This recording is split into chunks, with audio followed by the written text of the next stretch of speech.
untuk tidak menyebutkan nama dan identitas dalam percakapan ini akan saya naikkan dalam konten YouTube. Wes, sekarang sampean mau nanya apa, monggo. Ya, saya kan mau pindah agen. Siap. Saya sudah lama di agen ini, terus saya mau ganti agen baru. Siap. Lah, terus itu apa perlu saya bilang sama agen lama kalau saya mau ganti agen? Perlu apa tidak? Nggak usah. Tidak usah. Nggak usah. Oke. Terus sedangkan dokumen itu kan semua kan di tangan saya, kayak paspor, ID dan sebagainya itu. Siap. Jadi saya tidak perlu menginformasikan dan saya tidak perlu bilang apa-apa. Tapi kalau saya seandainya finish dan saya tidak mau pulang ke Indonesia, tapi kalau majikan membelikan tiket itu untuk gimana, Mas? Saya nggak mau pulang ke Indonesia, saya masih mau lanjut gitu loh. Oke, sudah apa belum pertanyaannya? Sudah. Oke, saya jawab ya. Majikan membelikan tiket ke Indonesia itu kewajiban, Mbak. Ya, ketika sampean finish, ketika sampean break ataupun intermediate apapun, tiket ke Indonesia itu kewajiban dari majikan membelikan. Jadi kalau dia membelikan ke sampean itu sudah kewajibannya majikan. Tapi kalau sampean tidak mau, sampean nego. Bisa nggak, karena aku mau cari majikan lagi yang baru dan nggak pulang Indonesia, boleh nggak tiketmu nanti kamu kasih uang aja ke saya yang beli sendiri. Kalau dia, aku nggak percaya gini-gini, aku beliin tiket, berarti kan nggak bisa dinego, mau panfa, sampean nggak bisa ngeles. Tapi kalau ya sudah, kalau aku ngasih cuma 1.500 ya, cuma 2.000, walaupun harga tiket nanti kalau 4.000 atau 3.000 kan sampean nggak akan terbang, tapi dia ngasih uangnya cuma segitu. Lah itu juga harus sampean terima. Ya, karena yang sebentar, karena kewajiban majikan itu tiket, bukan uang. Itu yang harus sampean pahami dulu. Jadi sebisa mungkin sampean nego. Wes, mau bertanya apa lagi? Ya kalau seandainya kan majikan kayak nggak butuh saya gitu loh, tapi dia nggak mau, ibaratnya nggak mau ngintermini atau gimana gitu loh. Tapi saya kan nanti kalau finish itu kan saya nggak mau nambah lagi. Kalau rencana dia mau ngambil saya pun saya juga nggak mau. Jadi rencana saya itu saya nggak mau bilang sama majikan saya kalau saya itu sebenarnya masih tinggal di Hong Kong. Ya nggak apa-apa, itu urusan sampean nggak mau bicara tinggal. Tapi kan kalau majikan sampean tidak bisa menyuruh majikan itu seperti keinginan sampean untuk ngasih duit. Bisa dipahami nggak? Iya paham, saya nggak nyuruh. Yang saya tanyakan itu kalau tiket sudah dibelikan, kalau kita nggak terbang itu cara ngangusinnya itu gimana? Ya udah, nggak usah berangkat aja, sudah hangus itu. Oh iya Mas, iya udah jelas. Gitu aja, sampean nggak pulang ya udah nggak hangus, sudah. Ya sampean nanti pasti akan diproses sama agent baru gitu. Kalau aku sekali lagi kalau aku boleh saran loh ya. Ini sudah di luar pertanyaannya sampean, tapi aku saran pulang masih sampean nggak ke rumah, pulang. Habis itu terus balik lagi. Agent baru yang beliin tiket sampean baru, minimalnya pulang. Ya aku nggak ngerti sampean punya masalah apa, saya nggak akan mempermasalahkan, tapi bagi saya pulang daripada ngangusin tiket itu sayang buat saya. Pulang mau ngekos 500.000 sebulan, ngekos 1 juta sebulan kan cuma 500 Hong Kong dolar, ngistirahatkan badan baru ya kan, visa turun ya sudah sama agent baru. Jadi kalau kira-kira itu visa turun itu berapa lama tuh Mas sebenarnya? Visa turun sampean itu setelah sampean dinyatakan finish, setelah tanggal finish itu.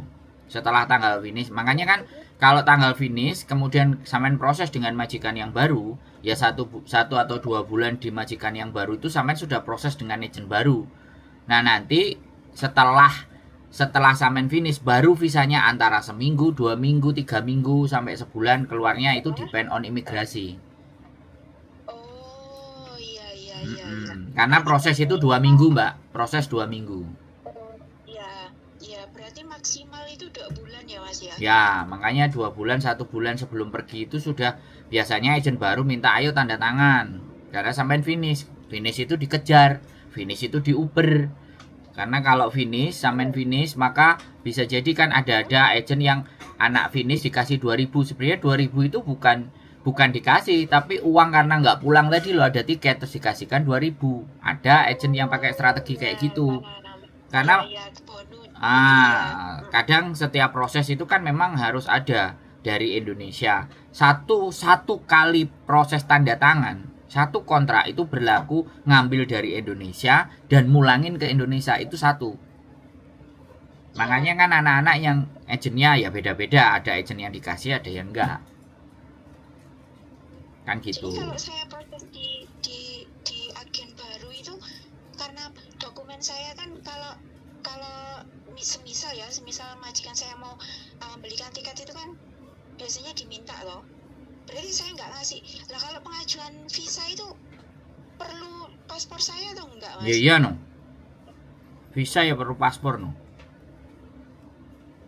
Nah, terus kalau saya pulang, paspornya? Ya dikirim. Ya dibalikin. Visa baru perlu pulang.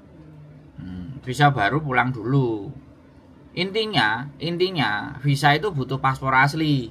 Ya, agent baru sampean yang akan menjelaskan.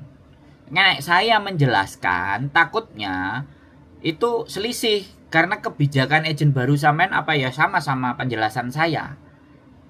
Makanya yang saya sampaikan yang berdasarkan aturan saja. Kayak tadi tiket itu 1 PP ya. Terus kebijakan antara dia ngasih bonus 2000. Nah, itu setiap agent kan beda-beda. Saya tadi kan ngomong jangan sampai nanti pendapat saya sampean benturkan dengan agent baru. Agent baru pasti ngamuk. Ya.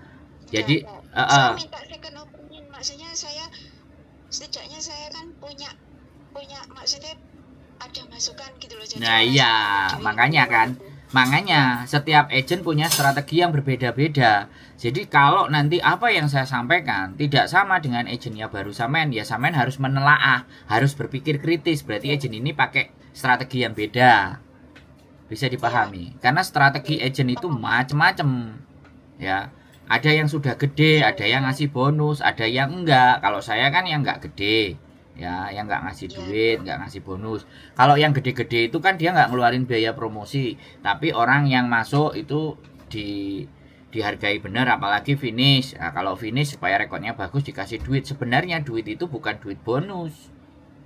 Ya duit itu karena dia nggak pulang. Tapi kalau ada yang pulang dulu, nah tanyain kalau pulang dulu bonusnya masih dapat nggak? Nah, kalau ternyata bonusnya masih dapat, agent itu keren. Paham. Permainan agent kan macam-macam toh Mbak. Jadi makanya saya jangan sampai keliru, dan saya juga nyampein ke teman-teman itu juga harus paham bahwa semua agent pasti yang dicari untung. Lah, cara mengambil untungnya dari teman-teman itu dengan bagaimana caranya, nah itu yang berbeda-beda. Begitu. Maka dari itu menurut saya, kalau saya boleh menyarankan, pulang saja. Ya, terlepas sampean nggak mau pulang ke rumah ya, intinya ya tiket itu jangan dihangusin, sayang. Ya kan? Buat istirahat badan, walaupun sampean butuh duit banget ya tapi kalau itu keputusan sampean mau hangusin ya monggo silahkan ya, siapa tahu nanti ada bonus dari agent baru karena sampean nggak pulang Indonesia, dikasih bonus ya kan, tambah enak. Terus boardingnya gratis lah, itu lebih bagus lagi. Tapi ya nunggu visa datang, ada yang langsung dimasukin ke majikan, ada yang taruh di boarding. Nah, kalau di boarding istirahat nggak apa-apa, tapi nek langsung dimasukkan majikan baru selama visa belum turun, lah itu dangerous, itu bahaya. Ada aturan-aturannya, tapi ada yang memang maunya anaknya begitu supaya dapat duit. Jadi dihitungnya nanti ke tempat majikannya sebelum visa turun, dihitungnya part-time. Terus ada juga yang dipartemin terus tanda tangan, majikannya nggak suka karena sudah part time ya, majikan nggak suka karena visanya belum turun, bisa di cancel lah. Aree murat marit bingung, visa habis terus di cancel. Makanya macam-macam Mbak kalau masalahnya anak-anak. Sampean tanya sama saya, tak jawab A sampai Z. Sampean tanyanya 1, saya kasih jawabannya 10 supaya sampean apa bisa berpikir. Tujuan konten saya itu membuat teman-teman jadi berpikir, oh, akhirnya dia bisa ngatur langkah, ngatur strategi. Sebaiknya strategiku kayak gimana, kan kayak gitu. Itu tujuan saya konten. Iya, paham. Oke, ada lagi yang mau ditanyakan kira-kira? Udah, terima kasih udah paham. Iya, makasih Mas. Sehat selalu. Yo. Bismillahirrahmanirrahim. Waalaikumsalam warahmatullahi wabarakatuh. Oke teman-teman, ya itulah cerita. Banyak sekali strategi dan jangan sampai kita tidak pintar menjalankan strateginya. Bahaya mengancam. Salah seret aja, waktu sampean akan terbuang sia-sia. Ya, terus rajin belajar dan pastinya tonton konten-konten saya supaya sampean semakin lebih bisa memahami segala bentuk persoalan. Tetap semangat, keep stay tune di YouTube channel and see you next video. Bye bye.